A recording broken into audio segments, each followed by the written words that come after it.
Before we start today's show today, I want to thank our great new sponsor, MyPillow. That's right, MyPillow. They sent me one of those, Mike Lindell and the guys did, and I've been sleeping on it for a couple of weeks now, and I've never slept better. Hey, I've got a huge and busy schedule.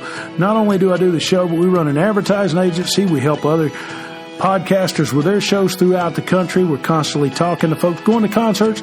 So my sleep is very important to me. So thanks to MyPillow. And remember, it's got a 10-year warranty guarantee, 60-day money-back guarantee. And yeah, you see MyPillow in stores like Walmart and Walgreens, but you can only get the premium pillows by calling MyPillow directly. So grab you one of those premium pillows. Call this number right here, 1-800-338-2330, 1-800-338-2330. Reference the code SGNP when you talk to them and say, hey, I want that premium pillow that Darren on SGNP has. It's that simple. They'll sell it to you, and it'll make life a whole lot better. So if you're having trouble sleeping, call MyPillow today, 1-800-338-2330. Use the code SGMP or go to their website, mypillow.com, and check them out. Hey, make sure you tell them SGNP sent you. Welcome to SGNP with your hosts, Darren Sutherland and Jeff Steele, one of the fastest growing Christian music podcasts of its kind. Darren and Jeff discuss industry information you will not find from your local radio station or in a magazine. Sit back for the next bit and take a listen to SGNP. The fun is about to begin. And welcome once again, SGNP. Darren Sutherland here with you. And the good Dr. Jeff Steele is out today, but that's okay because for the next 45 minutes or so, we're going to go one-on-one with an industry leader that is so rich in the business of Southern gospel that it's not even funny. And he was a good singer at that. But in this great interview, he's going to tell you so much about the music and about the business side of the music. You will want to sit on the edge of your seat and listen. Listen to what he says. Some great information, not only about the cruise business, singing news, concerts, NQC, so many great things. Let me pay a bill, and we're going to be right back, uninterrupted. Maurice Templeton, one-on-one on SGNP. Hey, I'm Karen Cat Goose from New River, and you're listening to SGNP. Come see what all the smoke is about at Tony Gore's Barbecue and Grill in the heart of the Smokies, Sevierville, Tennessee. Start off with T's loaded tater chips, some great sweet tea, then have some of his famous fried chicken, a pulled or sliced pork plate, or the best barbecue ribs in the Smokies. And oh, did we mention homemade mac and cheese? And dessert lovers, it's worth the trip just for a piece of cake. Voted the best barbecue in the Smokies, Tony Gore's Barbecue and Grill in Sevierville, Tennessee. And remember, gospel music fans, you never know who you'll see while at Tony Gore's Barbecue and Grill. For more information, visit them 24/7 at TonyGore.com. And welcome back to SGMP. Darren Sutherland this Tuesday afternoon. And I told you guys on the Facebook and on our interview last week with Karen Peck, we had a gentleman coming on to talk to us, and it's my pleasure because to speak to this guy. And I kind of introduced him like this. He's had more of an impact on gospel music, and most people have never met him or they don't know his name. But if you've loved gospel music in the past 30 or 40 years, this guy has impacted your life in one way or another, and it's the former editor and publisher of the Singing News magazine, Mr. Maurice Templeton. Mr. Templeton, how are you doing this afternoon, my friend? Fine. How are you today? Doing good. I know before. How's retirement doing for you now? I mean, I'm assuming you're retired. I don't know. I know you're not the publisher of Singing News anymore, but I'm assuming you're retired at this point in life. Well, I am retired. I started the housing development, a 253-acre housing development right below Boone. Yes, sir. After I retired and didn't realize you never get rid of a housing development. So I don't know what I would have done if I hadn't started it, but I've enjoyed it, and I'm still going around with Jeff on some of the gospel trips. And we still have groups at our church a lot. And Singing at Sea is still going. So I'm still around music quite a bit. Still around. Let's start off from the beginning. Now, if I ask you something, and it's because I don't know, and I've been fortunate enough to read about you. I started subscribing to your magazine. I'm 48 years old. I started subscribing to your magazine when I was probably 16 years old, and I know you sang. Let's just start from the beginning. When you sang, if I'm not mistaken, with the 11th Hour Singers. Is that correct? That is correct. But let me start before that. Go ahead. I went to work for a CPA firm. I finished college, and I thought that I wanted to work for a CPA firm. Mm-hmm. And after I'd been there about 6 months, I figured out there must be a better way to make a living. Yes, sir. So I kept trying and figuring out how I was going to get out of this. So I ran into a boy in Chattanooga, Tennessee that owned a trucking company. And he and I were in the service together, and he knew I was working for a CPA firm, and his trucking company started growing. So I went over there and went to work for him. Well, we hired a boy, a little preacher boy from Tennessee Temple. Mm-hmm. And he kept telling us how we needed the Lord, and we needed the Lord, and we didn't figure we needed the Lord. We was doing pretty good by ourselves. Mm-hmm. Well, we got a place in Amory, Mississippi, Toccoa, Georgia, and Selma, Alabama to lease trucks. And we started flying a little airplane.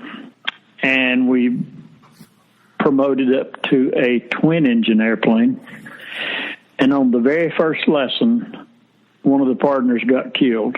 The instructor didn't really know what he was doing. Mm-hmm. That brought me back to the little preacher boy. Yeah. And I got saved the next Sunday. And the next thing I wanted to do was to go to Israel. Yes, sir. A guy in a travel agency in Chattanooga told me if I'd get 4 people, he would give me a free trip to Israel. I got 130 people, went to Israel, had the time of my life, and I came back, quit the job with the trucking company, and been in travel business ever since. Yep. But along the way, the same little preacher that led us to the Lord, he loves singing, and he loves Stamps Baxter type singing. So the choir sung it, and he had groups here singing, groups there singing it. So we had a little group in the church called the 11th Hour. He named it. And we'd sing, and then people would want us to come to sing the homecomings, and then they'd want us to come to North Carolina. And the first thing you know, we were singing more than we were working. So that's how I got into gospel music. Now, what part did you sing? I sung baritone. Baritone? Okay. That's the part you don't have to be able to sing. Well, it seems to me they probably picked a good baritone, because if you got 140-something people to go to Israel, you probably were pretty good at selling books and records back then, too, at the table. Were you not? Well, that's what really got me into gospel music as much as the music, and I love it. Yeah. Till this day, I love it. Yeah. Was the business side of it. Yeah. You know, I saw 50 or 100 groups out here, and Mays Jackson said you shake a pine tree in North Carolina and a quartet fall out. And every one of them was doing their own thing. They didn't know how much it cost to run a bus. I knew how much it cost to run a truck by the mile. Right. I knew the tires, the gas. So I looked at it from a business standpoint. Mm-hmm. And I started talking to some of these groups. What's your budget for the year? How much do you have to take in? Can you live on $100 a week? You know. Mm-hmm. So that's the end I came in from, in addition to loving the music. What made you buy the Singing News originally? Well, after I quit the trucking company, I started going into the travel business. Well, I would buy a truck and take it to a garage and get it repaired and sell it. So I was really flipping trucks. Mm-hmm. And I ran into Eldridge Fox. I'd never heard of Kingsman or Eldridge Fox. I ran into him at a garage in Asheville, North Carolina. He was getting his bus worked on, and we were talking, and he asked me what I did, and I told him I was in the travel business, which I thought I was. I really didn't know much about it. And he said, well, I've always wanted to take a group on a cruise and sing to them. He said, about how much would that cost? Mm-hmm. And I said, well, not counting the transportation down there, it cost probably about $400. He said, I believe I could get some people for that. And I said, I don't believe anybody's going to pay $400 to hear you sing. And he said, no, I'll get somebody else to go with me. He said, you ever heard of Claude Hopper? And I said, no. He said, have you ever heard of Faye Sims? I said, no. There used to be a group called Faye Sims and the Scenic Land Boys from Chattanooga, Tennessee. Mm-hmm. And Faye was in the bus business, like the Hemp Hills. Right. But he had him old quartet, and then he had the Valley Four and Linda. Okay. So Foxy talked me into blocking some cabins on a ship called the Flavia. That was in the late 60s, I guess. Wow. And Foxy got about 20 or 30 people, and Hopper's got about 15 or 20 people, and Faye Sims got about 25 or 30 people. And the first thing I knew, we had a pretty good number of people. So I went on my first cruise, and they gave us a room to sing in, and their sound equipment was absolutely, would have been better off without it. I didn't think about the sound equipment. I didn't know enough about it. Right. I didn't think about the slot machines. I didn't think about the casino. So about the first night out, about 8 o'clock, here come these mamas. Yeah. Hey, my kid in there is 8 years old, and he's playing the slot machine. Did you tell me it wasn't nothing but a glorified pinball machine? Yeah. So we went on, and when I got to Nassau, I saw the Emerald Sea sitting over there, and it was a nice-looking ship at the time. Yeah. And you didn't need any security or anything. I just walked over and talked to the captain and asked him what I had to do to charter that ship, and he gave me all the people's names, and I came back to Miami.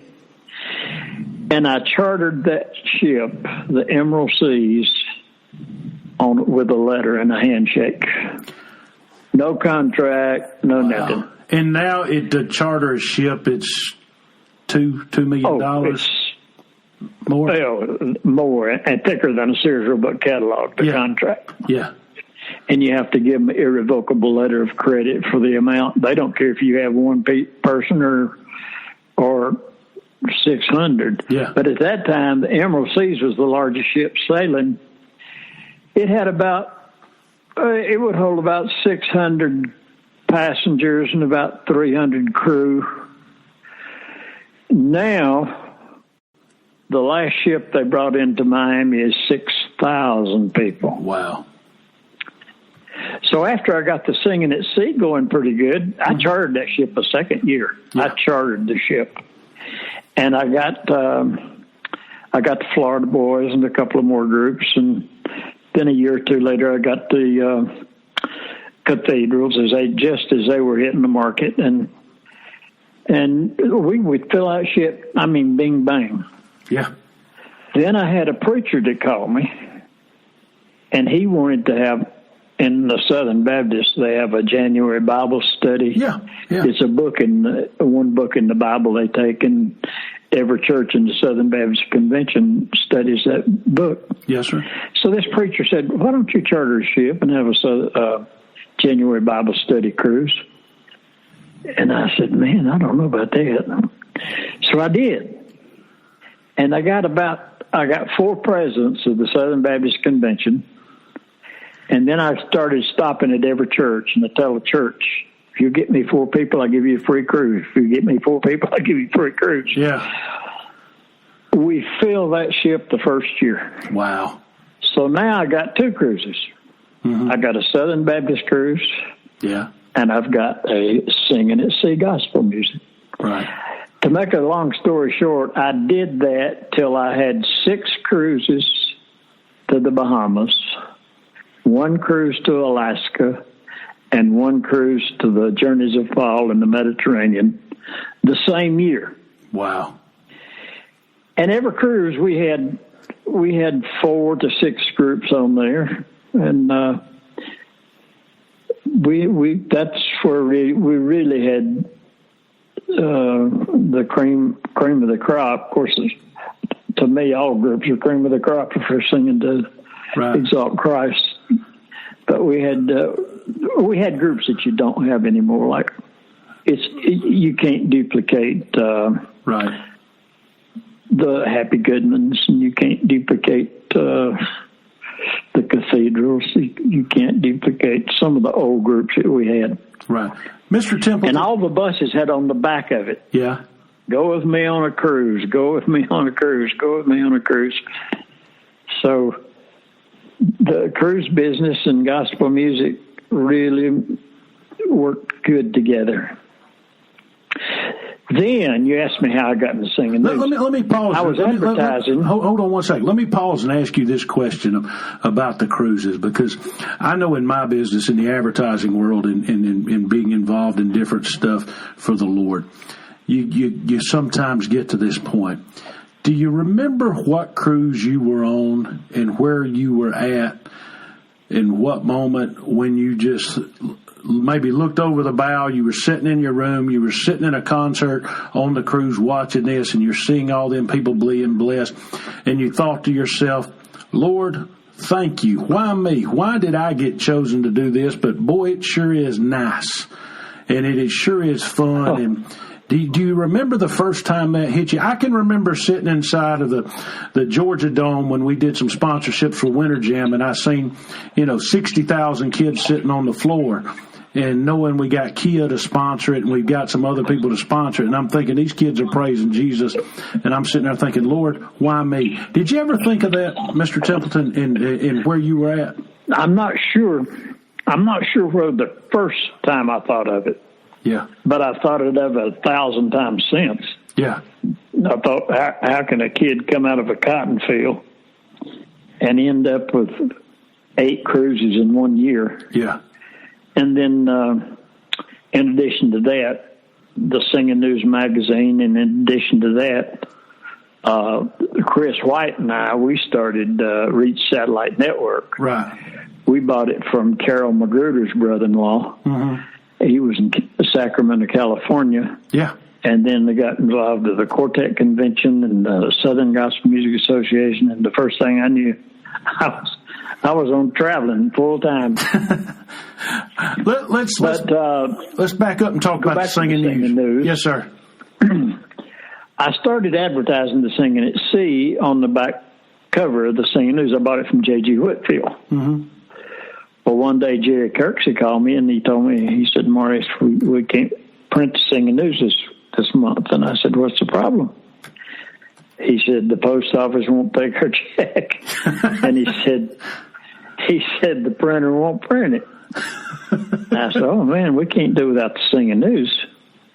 I said, let me talk to J.G. So I talked to Mr. Whitfield, and I said, Mr. Whitfield, I'd like to buy half of the Singing News and keep it going. So he said, well, come down here and talk to me. So I went down and talked to him. And I took another CPA with me, and we stayed down there about 2 days and audited it. And, he was broke. I mean, he was so broke. Yeah. He never would have got out. So I told him exactly where he stood. And he said, no, you don't know. He said, I'll pay for it out of my grocery store. Well, he never printed it. So I came back, and Charlie Burke, he's pretty sharp in figures. Charlie was really sharp.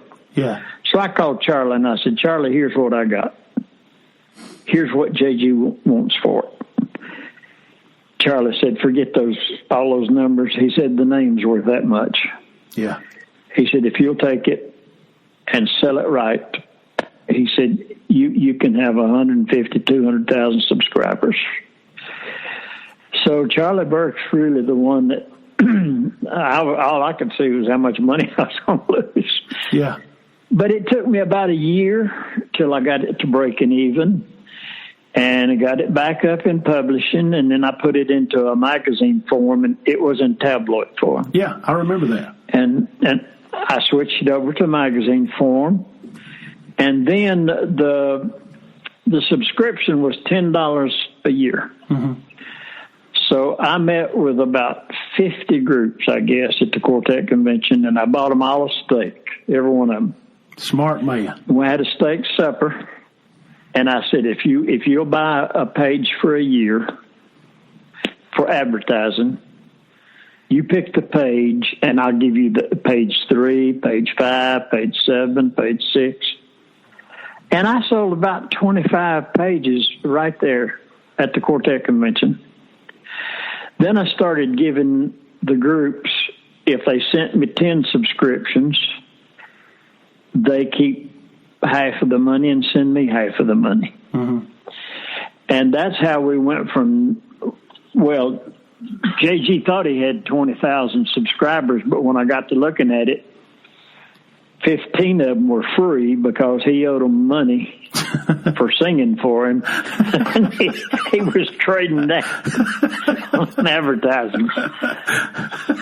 But it just slowly grew, and the guys really, every one of them got behind me and made sure that the magazine was successful, because that's the only place people could find out where they were singing. Yeah. There was no internet. There was no web page. And if they wanted to know where the cathedrals were singing, the only place they could find out was in the Singing News magazine. Right. Right. So that's how I got involved with the Singing News magazine. Then I moved it to JG, and I didn't have it before 5 months till JG. He called me and he said, I want to get out of it. Said I need to put more time in my grocery store, so I bought the rest of it. No doubt. No doubt. What was the industry's reaction to you buying it to JG at that time? JG was a promoter, and he knew a lot of the old time guys and knew them well.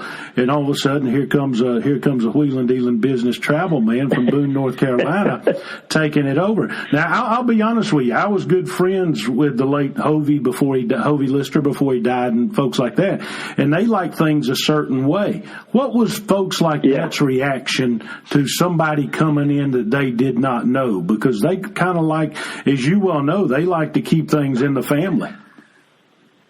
Oh yeah, I'm sure they were probably sad and glad. But when I had that steak dinner over at the Quartet Convention, and I got to meet all the guys and let them know that I was in for it for the industry, for the long run, not for the next concert. Yeah. And then another thing happened. He used to have that big singing in Plant City, Florida. I don't know whether you remember that or not. Yeah. JG had a big singing in Plant City, Florida. Mm-hmm. Well, it was about 3 weeks before the singing, and all the groups said they hadn't been paid from here before, so they weren't going. So JG called me. I called every one of the groups and told them if they would come, I would bring the check. I would pay them, and then JG could pay me later. Yeah. And that made me a few friends. Yeah. And then if there was a group within 50 miles or 100 miles, I usually go see them, whether it was a church or a concert. And I got to know mostly on a first name kind of personal basis. Right. Contemporary sprung up in the late 70s, early 80s, okay? And as you well know, there's more fights in churches over music than anything else. I mean, we can get through what alliteration of the Bible we want to use, but we can't get through what alliteration of music. What did you use? Oh, till this day. Yeah, till this day. You're exactly right. What definition did you use back in the day to decide for the magazine what would be considered contemporary and what would be considered Southern gospel? Because, as you well know, the songs the Imperials sang in the late 70s, or the songs Dallas Holmes sang in the late 70s, wasn't considered Southern gospel, but yet in some circles, here we are in 2018, the Imperials would probably be totally Southern gospel. So what definition did you guys use back then? Well, as you look back, the transition, look at the Beatles music. Yeah. It's not hardly even rock and roll now. You're right. That was one of the first big things that was coming in when I came there. They had a contemporary chart. Right. JG had a contemporary chart. Had a black gospel chart too, didn't he? Did he have a black gospel chart? He did. Yeah. And at one point he had a country music chart. Wow. Country gospel chart. Yeah. So the first thing I did, the very, very first thing I did, and I did this on the advice of Eldridge Fox. Mm-hmm. Eldridge Fox was one more sharp guy in gospel music. Yeah, he was. Good man. Eldridge Fox said, Maurice, you can't be all things to all people. He said, if you want to get into contemporary music, start a contemporary magazine. Yeah. If you want to get into black gospel, start a black gospel magazine. Yeah. He said, but I'm telling you, you're going to lose them. And I thought that made a whole lot of sense. So I just cut out every chart except the Southern Gospel Music chart. Then I put a questionnaire in the Singing News, said, what is Southern Gospel? Mm-hmm. Well, if I got 1,000 responses, I got 1,000 ideas of what Southern gospel music is. Yeah. So then I wrote an article and I said, I'll tell you what Southern gospel music is. If I like it, it's Southern gospel. There you go. I like you. I like you. That's really, there is no definition for Southern gospel. It's, well, because, I mean, even to this day, it's as different as the day is long.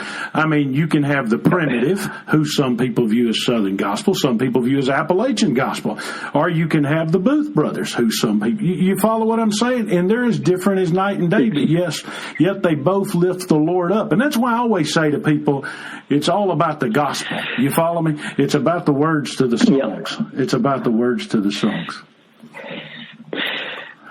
And the words to the songs, and if you can understand the words, yep. That's one thing about the Kingsmen, mm-hmm. Gold City, and especially Glen Payne with the cathedrals. Right. If you couldn't understand every word they'd say, mm-hmm. he would make them boys say that word. Wow. And you could tell every word they were saying. And you get into some of the other genres of music, and you really, it's kind of a bunch of noise. Well, let me ask you this question here. And this is probably one of the biggest sellers of the magazine, and probably one of your biggest headaches when you were the publisher of the magazine, was the charts, okay? How did y'all decide about the charts, and what's the history of the charts, and how did the charts metamorphose and that sort of thing? Because there's pros and cons about the charts, and you know the good and the bad and the ugly, but there's more good than anything else. Tell us about the charts and a little bit about that background and how all that came to be. Well, that's the first question I had. I asked Kirksey, I said, Jerry, how do you decide who's a charting station and who's not? He said, if they play Southern gospel music and it won't be a charting station. I said, well, how much Southern gospel music? 2 hours a week or 2 hours a day, or how much? So I came up with a criteria. I don't remember exactly what it was. It was something like they had to play 20 hours of Southern gospel music a week. They couldn't play 1 hour contemporary and 1 hour Southern gospel and 1 hour contemporary. They couldn't mix it.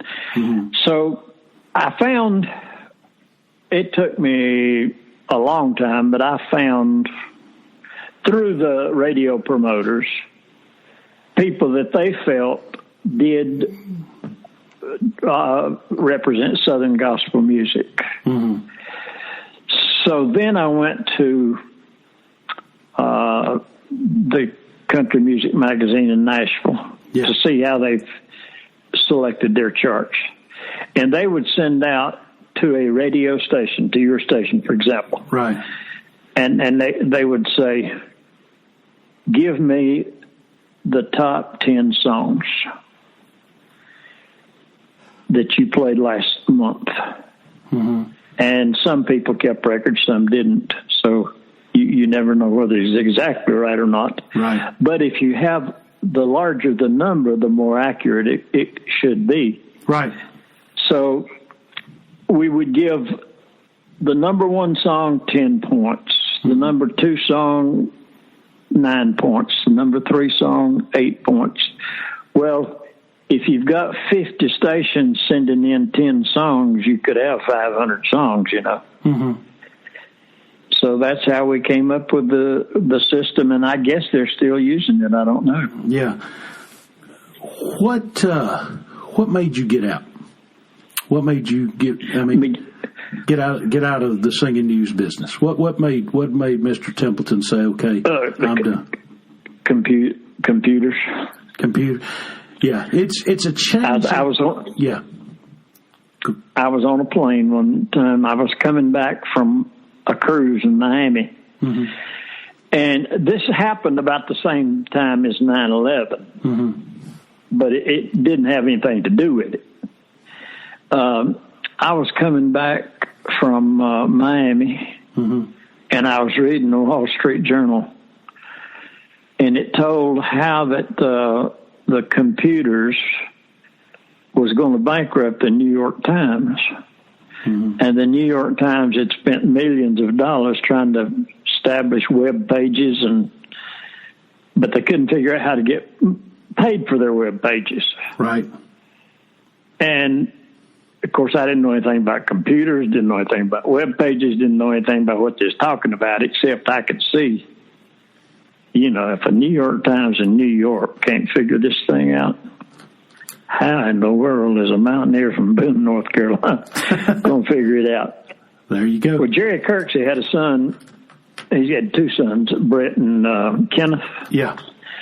Kenneth made straight A's in computer science at Auburn. Right. And at our next meeting, I got Kenneth, and Brett was good in computers too. And then my son, he worked in computers. Mm-hmm. And I had all three of them at our meeting. And by that time, I had sold some stock to Gerald Wolfe and Kenny Bishop and right. Several other people. And we had a meeting, and I said, fellas, tell me, here's an article I read in the Wall Street Journal. Can a magazine survive in the computer business? Brett Kirksey, Jerry's youngest son, said, no, sir, Mr. Templeton, not unless you spend a lot of money. And I said, okay, suppose I spend a lot of money.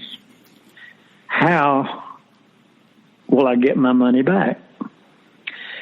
He said, well, you could make people subscribe to it, but they wouldn't do it but 1 year. And when you got a magazine and there is no computer, right. If you send out 10,000 subscriptions this month, you know before you send them out, you're not going to get half of them back. So you got to sell 500. You got to sell 5,000 new subscriptions before you make up for the old ones.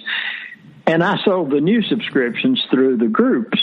They would sell the subscriptions for me. Right. But anyway, Brett And I remember that. Every group you ever heard, Mr. Templeton, after they'd get through with their singing, they'd stand up and they'd say, hey, come to our back table, $20, and we'll give you a subscription to Singing News. And you had those nice little the stands for the magazines, very professional, looking at everybody's table. I remember exactly what you're talking about. Yeah, and see, they didn't have any money invested in that. Right. And they could make as much off of that as they could a CD. Yeah. Because I let them keep $10 of it. Yeah. And I had them coming in. I mean, Tim Riley's wife, Barbara. Yeah. She would send me $200-300 a week. I think he's making more off of me than he was. You were just shouting off that midnight cry, wasn't you? Every Monday. Oh yeah, sell them things. There you go. But anyway, when Brett Kirksey told me the Singing News might last 2 or 3 more months, it hadn't been but just a little bit before that. Jim Cumby. He worked for Salem Communication. Mm-hmm. He wanted to sing a news so bad he couldn't stand it. Yeah. And I was on my bush hog sitting out there one day, and I said, if Brett Kirksey's right, the Singing News can't survive. Yeah. You know, because I'm not smart enough to do all this stuff. Yeah. So I called Jim Cumby. Yeah. And I said, Jim, is Salem still interested in the Singing News magazine? He said, we sure are, but said, you backed out on me one time. He said, the only way I will be interested in it is if you'll come to Nashville tomorrow and sign a contract that says, if I pay you what you want for the Singing News, you won't back out. And the next thing I knew, I was in Nashville signing the contract. And that's actually how I got out of the Singing News, because I thought, and they're doing a good job, and I'm real proud of them. I just, to tell you the truth, I really don't see how they're hard to make it. Yeah, because you know you needed a couple 100,000 subscribers. Number one, and number two. The number one seller of the Singing News was the itinerary. Yeah. Yeah. Yep. But the groups still get exposure, but every one of them's got their own web page now. If you don't know anything about Karen Peck, you just go to her web page. Right. Or you know, it's like we do this podcast every week. We put out 2 a week. We interview an industry person on Monday. We interview a performer on Wednesday or Thursday that comes out Friday, and people listen to these interviews when they want to listen to them. It's not like it was 10 years ago when I was on the radio and we would be sitting there and we would have a block of time where we would have to do commercials and this, that, and another. We would just, because we're here now, we play the commercials on a podcast before or after. So it's a changing world. It's a changing metamorphosis for everybody. Let me ask you this final question. Oh, yeah. Let me ask you this final question before we get out of here. And I appreciate your time because I'm a business guy like you, and I could sit and pick your brain all day long and love to learn from you. And I hope you'll let me call you back at another time. We can sit down and talk. But where do you see the future of gospel music? We hear the stories that it's potentially dying out. But yet, when people say it's dying out, we started this podcast April 6th, and we've had 70,000 downloads in 40 days. That means 70,000 people all across the United States have heard about us, how they call organically, without any promotion. People are hearing about us, and they're listening. Where do you see the future of gospel music and what's going to happen with the industry? I see it's got a future. Every time a white-headed person dies, somebody turns 50. Yeah. And when they turn 50, they'll be more for conservative music. Yeah. Winston Churchill said, if you're 20 years old and not a liberal, you don't have a heart. If you're 40 years old and still a liberal, you don't have a brain. So we've been saying that ever since I've been in this business. Look at it. Look at all these people. They're all white-headed. Look at them. They're all white-headed. Well, they're still white-headed. I think the thing I don't know that it's hurting it. I don't know that it's helping it, but it doesn't help the quartet convention at all. Back when I got in the quartet convention, we had two big singings. We had Albert Brumley out in Arkansas, and we had Martin Cook over and singing on the mountain. Yeah. That was the singings where you could go for 2 or 3 nights. Right. And then in the quartet convention where you could go for a week. Well, now there's not many weekends that go by that there's not a 3 or 4 day singing somewhere. Yeah. So that, when I saw that coming on, that's when I got out of the quartet convention. Yeah. You can't have more than one Super Bowl. There ain't one Super Bowl. Right.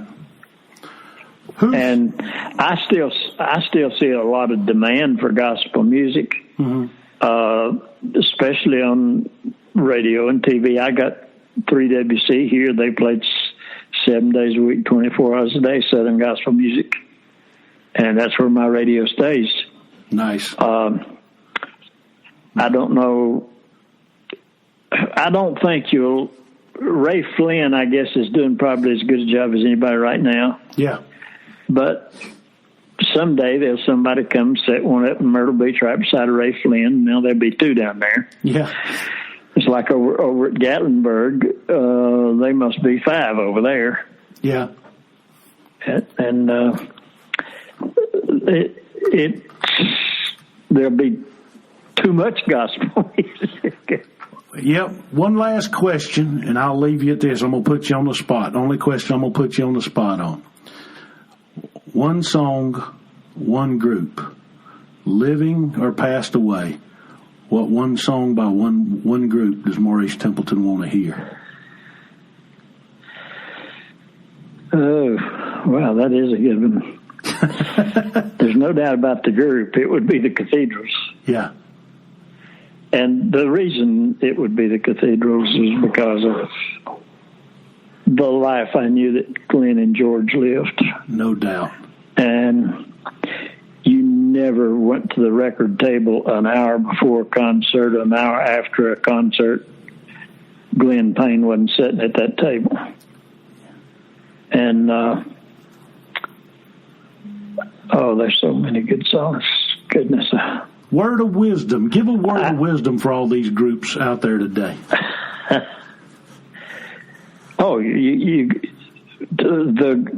The reason the Cathedrals were so successful is not because of their singing, which they were great singers and they always had a good group, but it was because, like Phil Mickelson playing golf. Yeah.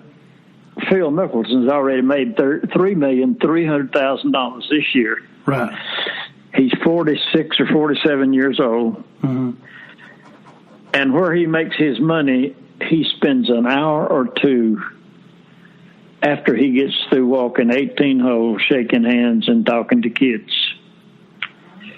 A lot of groups now, you never see the group at the table.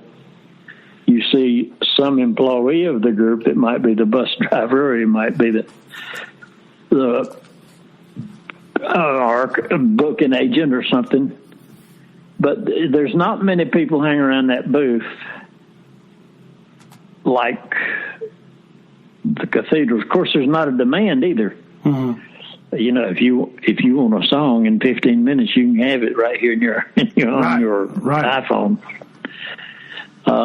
Chris White, I guess, has probably done more to solve that problem, or at least get some revenue. Mm-hmm. But it's not only in our music; it's in everybody's music. Yeah, and it's a tough time.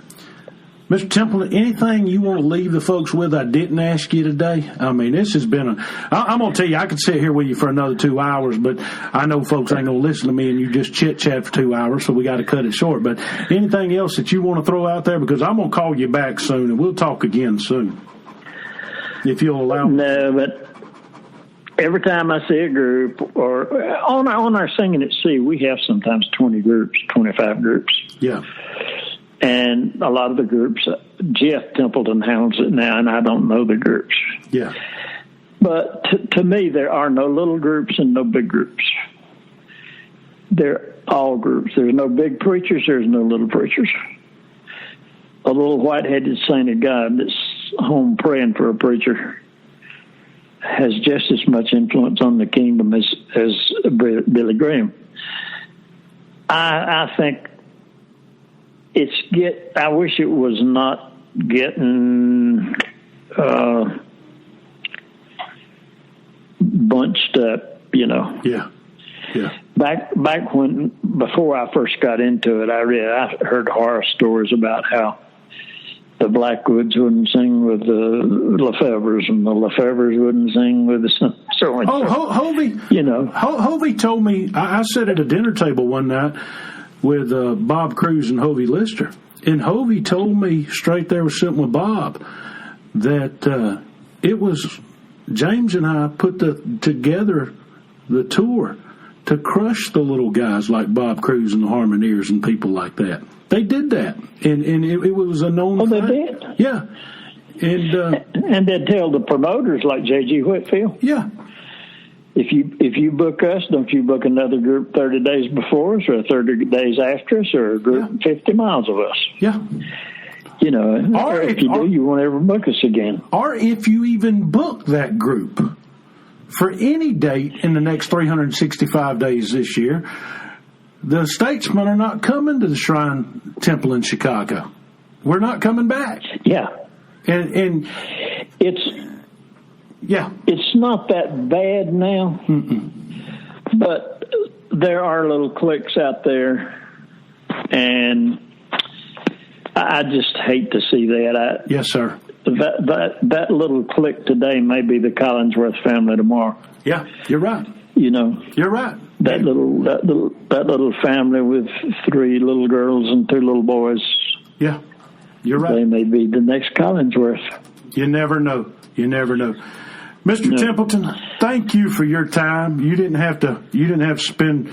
We turned 20 minutes into about 45 minutes, but I appreciate your time, and you know what? You're a wealth of knowledge, and I've never met you in person. I look forward to meeting you in person and shaking your hand and calling you friend, because thank you for your invaluable information today. I know there's going to be groups and people that hear this all over the world. And one of the greatest thing about this podcast is, to me, Mr. Templeton, is we can see on the computer where people are downloading this show and listen to it.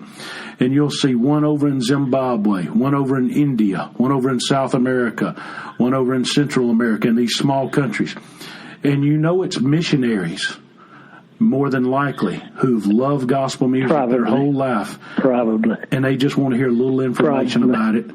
And we're going to keep seeking. With our show, we've got these 4 parameters: edify, inspire, encourage, and entertain. And if we do those 4 things, then we've done our job. Just keep God's word in the music, and He'll honor it. Yes, sir. Thank you for your time, my friend. I'll send you a copy of this, okay? You're most welcome. God bless. God bless you. Hey, folks, Michael Booth here with the Booth Brothers. What's wrong with living right anyway? Hey, friends, before we start SGNP today, I've got to tell you a little story. And it'll take us about 60 seconds, so just bear with me for just a second. The life of being involved in media isn't normal. There's no such thing as 9 to 5. On top of that, I got a daughter graduating college, a son up in North Carolina working, and commercials to produce, and a wife. My wife likes to spend time with me, I think I heard. The bottom line is that everything I do requires energy, focus, and staying in the right mood. Thankfully, I was introduced to this company, Brick House Nutrition, and their amazing product, Dawn to Dusk. Dawn to Dusk is an extended release energy supplement which lasts up to 10 hours, increases energy, improves moods, and stimulates your brain. I need that. Unlike coffee, which I don't drink, there's no crash. I drink tea. It's healthy and physician formulated and has no side effects whatsoever.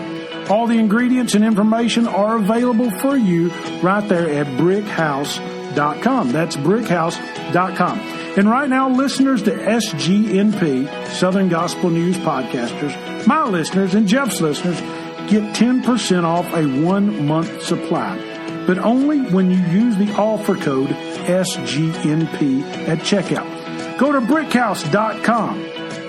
Buy the product Dawn to Dusk. Type in SGNP at checkout and get 10% off. So if you're tired of wasting money on 7 cups of coffee a day and want something new, or just 1 cup of coffee at those fancy coffee places equals about 7 sometimes, you want something that'll give you a boost, enhance your mood, increase your focus, this is for you. Get 10% with the offer code SGMP at checkout when you go to brickhouse.com. That's brickhouse.com.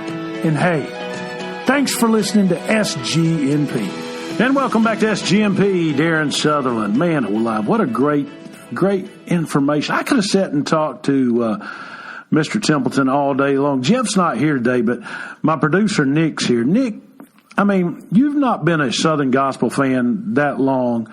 And Nick, what did you get? I mean, I'm talking from the pure secular standpoint. What did you get out of what Mr. Templeton said this afternoon? I got the journey out of it, the way he started and how he pushed through to be a travel agent, to book groups for the cruise ships, and then he went on to singing news. He never gave up. He was relentless in his pursuit of what his passion was, and you could see that he just received such knowledge from it. He continued to learn, and then even when he was talking about the New York Times, you could see that he was continually learning and putting pieces together to see what his next move was for Southern Gospel music. You know, I think a lot of times, me personally, when I look at my own self, Nick, and you've watched me do this over the past 3.5 years, and you and I have worked together 3.5 years, is when I go to a wall and I hit a wall, instead of giving up, I try to bulldog my way through that wall. And I end up losing a lot of times more so than winning. Mr. Templeton saw a obstacle in his way, and he said, now's the time to move. And he moved. And that didn't take his love away from the business, but he moved, and he done the right thing, no doubt, for his family. Fascinating stuff. Fascinating stuff. Hey, you want to hear more about SGMP? You want to keep up with us on a daily basis? Go to Facebook. It's real simple. Southern Gospel News Podcast. Go in your search bar, look up Southern Gospel News Podcast, and check and you can be a friend on Southern Gospel News Podcast. We're also starting the ambassador program, the SGMP ambassador program, where we're going to have ambassadors all across the country. We'll fill you in on that. All you've got to do is send us a private message on how to do that. And remember the Brad Still Project. Brad Still Project. You say, what is that? Well, it's real simple. Here's all you got to do, okay? The Brad Still Project is this. Brad is Jeff's son, great writer, great singer, great ministry worship leader at Jeff's church, Redeeming Grace Church, there in Cullman, Alabama. Don't want to forget that. Jeff's a great pastor. He deserved the day off today because he preaches every Sunday. But at the same time, what we call the Brad Still Project around here is, you go to your grandson, you go to somebody under 30 years old, and you say, look, I want to learn how to download and subscribe to SGNP, Southern Gospel News Podcast. So you go to your podcast app on your phone, on your computer, on your iPad, on your mobile device. You hit the podcast app, which is purple or orange usually. Am I right, Nick? It's purple or orange? On an Apple device, it's purple. On my Apple device, it's purple. On my device, let's see, I've got an Apple here. So you got an Android. What is yours? Orange. Orange. On Nick's, it's orange. On mine, it's purple. So you hit that device. You go down to that magnifying glass, which is the search bar, and you type in Southern Gospel News Podcast. There's also some other Southern Gospel News podcasts down there that you might want to take a listen to. Some great stuff. But be like 70,000 of your other friends across the country and across the world. We've got listeners all across the place, from Mali in West Africa to Norway to Russia, to Afghanistan, Mongolia, South Korea, all across the country, over, just tons of listeners, and we've only been going since April 6th. Take a chance and listen to us, okay? Take a chance and listen to us. Hey, patronize our sponsors. Got some new ones coming each and every day. This Friday, folks, on our next podcast, I always think, Nick, when I'm saying this, I'm saying a rock star's name. but in the gospel music circles, he is a rock star, because I think of Phil Collins when I say this. But actually, it's Phil Collinsworth with the Collinsworth family. You heard Mr. Templeton reference him earlier today, but Phil Collinsworth will be with us this Friday on the next XGNP podcast, and it's going to be a great, great time. Hey, the great thing about our podcast are you can go back and listen to any of them at any time. If you want to hear from Jason Crabb, you can go back and listen to Jason Crabb, Arthur Rice, Libby Perry Stuffle, Michael Booth, Karen Peck. The list goes on and on and on, and we're going to continue each and every week to bring you an industry person and somebody that sings the gospel in some form or fashion. Because at SGNP, it's all about the gospel. We seek to edify, inspire, encourage, and entertain. It's that simple. It's that simple. Nick, I got one. Jeff ain't here, so you got to do this, my man. I got one question for you. What's that? What's wrong with living right anyway? Nothing at all. You're supposed to say not one thing. But anyway, that's okay. You're listening to SGNP. Bye-bye. SGNP is excited you chose to listen today. If you would leave a remark and rating in the podcast remarks section of your iTunes device, we sure would appreciate it. Share this download or any other with a friend or neighbor. For more information or to advertise or information on promoting your group or event on SGNP, call Tim Newton at 770-874-3200 or email him today at tnewton@bgadgroup.com. To book or find product from Jeff Steele and the Steeles for your next event, church service, or conference, go to jeffrsteele.com. That's jeffrsteele, STEELE.com. Southern Gospel News Podcast is a production of BG Ad Group in Marietta, Georgia. All rights reserved. SGNP is brought to you by Toccoa Falls College in Toccoa Falls, Georgia. For more information on TFC, call 706-886-7299 or visit them online at tfc.edu. That's tfc.edu. Since 1907, TFC, glorifying God through seeking and developing leaders who will impact the world for Jesus Christ.